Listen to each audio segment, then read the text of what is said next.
네, 대장동 의혹 취재하고 있는 법조팀 이승철 기자와 더 자세히 짚어보겠습니다. 이 기자, 이제 유동규 전 본부장에 이어서 김만배, 남욱, 정영학, 이른바 4인방 모두 재판에 넘긴 겁니다. 수사 지금 어디까지 와 있는 거죠? 이 대장동 사업을 둘러싼 의혹은 크게 두 갈래입니다. 네. 하나는 사업 과정에서 화천대유에게 특혜를 주고 그만큼 성남도시개발공사에 손해를 끼쳤다는 배임 의혹이고요. 네. 다른 하나는 사업 과정에서 정관계나 아니면 법조계 고위 인사들에게 금품을 건넸다는 이른바 로비 의혹입니다. 이 검찰은 이 가운데 배임 의혹에 대해서만 1차 수사 결과를 발표한 겁니다. 역시 완전히 마무리된 건 아닌데요. 화천대유에게 유리하게 공모지침서를 만들어줬던 정민현 변호사에 대한 혐의는 아직 수사가 이루어지고 있습니다. 네. 그리고 당사자들이 부인하긴 하지만 이 해당 공모지침서를 이재명 당시 성남시장에게 보고했다는 의혹도 제기되는데요. 이른바 윗선 수사도 남아 있습니다. 네. 근데 두 번째 갈래, 로비 의혹은 어떤 것들부터 지금 따져보고 있는 거죠?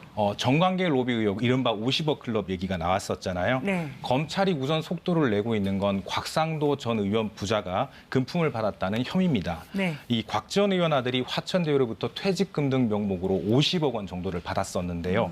이 검찰은 이 50억 원에 대해서 동결을 했고 아들을 두 차례가량 소환했습니다. 또한 곽 전 의원에 대해서도 지난주 자택 등을 압수수색했는데요. 조만간 곽 전 의원을 부를 것으로 보입니다. 네.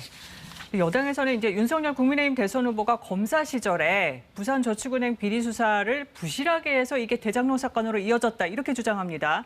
이 건도 수사하고 있습니까? 예, 앞서 박범계 법무부 장관과 이정수 서울중앙지검장이 해당 의혹 역시 수사 대상이라고 밝힌 적이 있습니다. 검찰은 지난주부터 본격적으로 여기에 대한 수사를 하고 있는데요. 네. 화천대유에 앞서서 대장동 민간 개발을 추진했던 개발업체 대표 이모 씨를 지난주 금요일에 이어서 오늘도 불러서 조사했습니다.